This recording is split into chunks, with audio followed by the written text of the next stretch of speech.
I don't think it's possible to overstate the government's enthusiasm for absolutism. Fortunately for all our sakes, I also think it's impossible to overstate how much knowledge is in our hands now, courtesy of the internet, knowledge that empowers we the people to take back from government what is ours, what has always been ours, which is our sovereignty, national and individual. Online publication Reclaim the Net carried a story this week headlined, UK MP questions whether Elon Musk and JD Vance's criticism of censorship laws may constitute foreign interference. We read, quote, "At first glance, you might think Emily Darlington, Labour MP for Milton Keynes Central, had simply woken up on the wrong side of a particularly Orwellian bed. During a recent parliamentary hearing on social media, misinformation and algorithms, Darlington floated an idea so alarmingly daft that even the Ministry of Truth would have blushed. Her proposal that public criticism of the UK's speech laws by Elon Musk and US Vice President JD Vance might amount to foreign interference. That's right, according to Darlington's logic, if an American so much as questions the Online Safety Act, they might as well be stuffing ballot boxes or hacking government servers. Should we consider the current JD Vance Elon Musk campaign against the UK, particularly against the government and the Prime Minister, and this push about free speech and the misrepresentation of our free speech laws as foreign interference?" she asked, in a sentence so brazenly bonkers it should come with its own government warning label.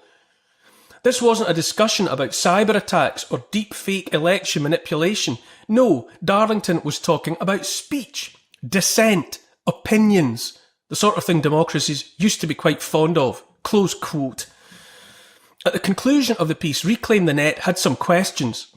Who's really interfering in the UK's democratic processes, they asked. Is it Musk and Vance tweeting criticisms of its free speech record, or is it the British MPs and bureaucrats using taxpayer money to build a surveillance and speech regime that treats criticism as criminal?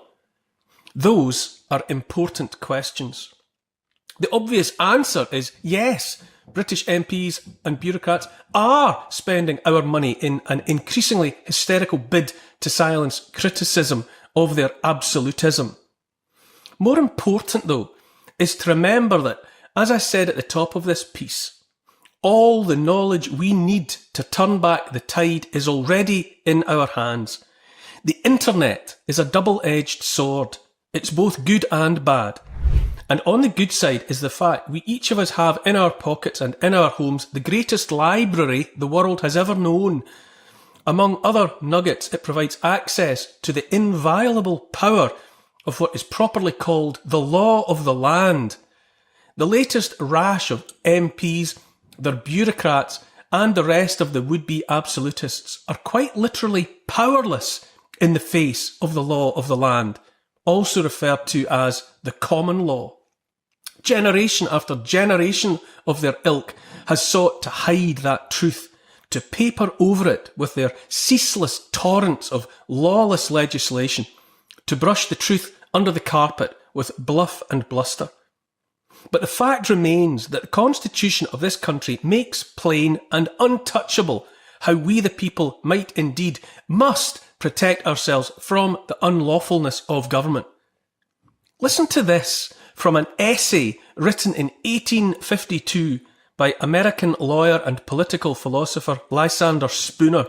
Quote, "Any government that can for a day enforce its own laws without appealing to the people for their consent is, in theory, an absolute government, irresponsible to the people, and can perpetuate its power at pleasure." Spooner makes plain in the same essay that our protection from such absolutist government is trial by jury.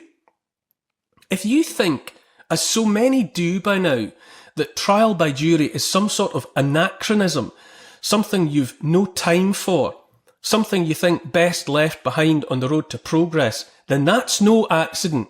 That is how the state has made you think. Successive governments, in pursuit of absolutism, have moved heaven and earth in their efforts to undermine this fundamental tenet of our Constitution. By now, something over 90% of trials in this country proceed without a jury. And even as I speak, the latest iteration of so-called government is at work eroding what little remains. But I tell you now, regardless of how much thought you have ever given or not given to the notion of trial by jury, it is and has been for hundreds of years the ultimate protection of free, sovereign people. It is the kryptonite that brings absolutists to their knees. The trial by jury, wrote Lysander Spooner, forbids the government to execute any of its laws by punishing violators in any case whatever, without first getting the consent of the country or the people through a jury. In this way, the people at all times hold their liberties in their own hands and never surrender them, even for a moment, into the hands of the government. What we are seeing right now, evidenced just as a for instance by the spoken intent of an MP like Darlington and the government she represents, is the intention to make it illegal even to speak the truth if it inconveniences the regime in power. The same parliamentary hearing Darlington addressed heard also from one Dr. Erliani Abdul Rahman, a senior fellow at Georgetown and one-time Twitter Trust and Safety Council member, who said, "You," by which he meant the government, "should have every right to legislate it the way you want because you're protecting your country, your own sovereignty." Right there is how those who would be absolutist, who would see the locking into place of the surveillance state, the digital cage, seek to misuse even the concept of sovereignty. Here is sovereignty, which has nothing to do with Parliament and everything to do with us, the people. Here is sovereignty prostituted in order that we should be silenced on pain of imprisonment. In a world without trial by jury, in which governments are free to write any law they want and then prosecute and punish in the name of that law, we're nothing more than slaves. The last candle flames of our freedom are being snuffed out by absolutists. All around us, the darkness of absolutism is rising. Unless we, the people of the country, understand that we have ultimate power over our government, and I'm not talking at all here about the sop, the snake oil, the confidence trick that is the right to vote in a general election every few years.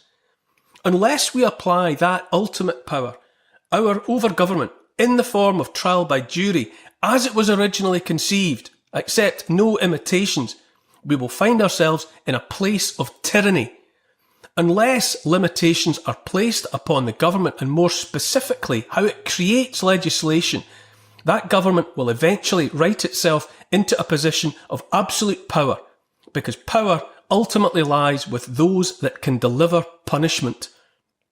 Governments must be subordinate to the sovereignty of the people, and that is made manifest in the most meaningful way imaginable when the people, in the form of the jury, exercise their absolute right and obligation to judge not just any accused of crime, but the justice of the law itself.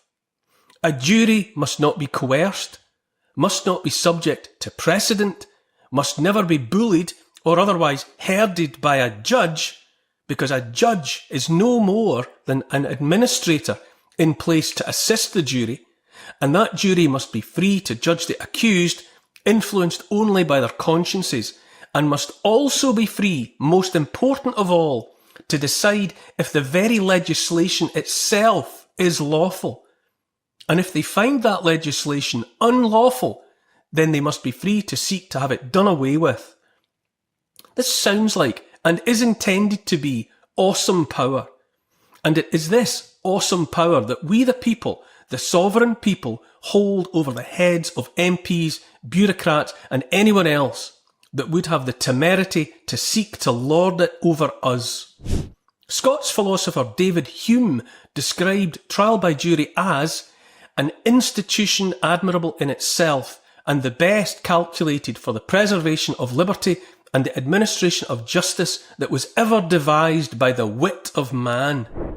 If we stand mutely by while any government, here today and should be gone tomorrow MPs, seeks to lock us in a digital cage, seeks to silence dissent, seeks to silence even the asking of questions about what that government is doing.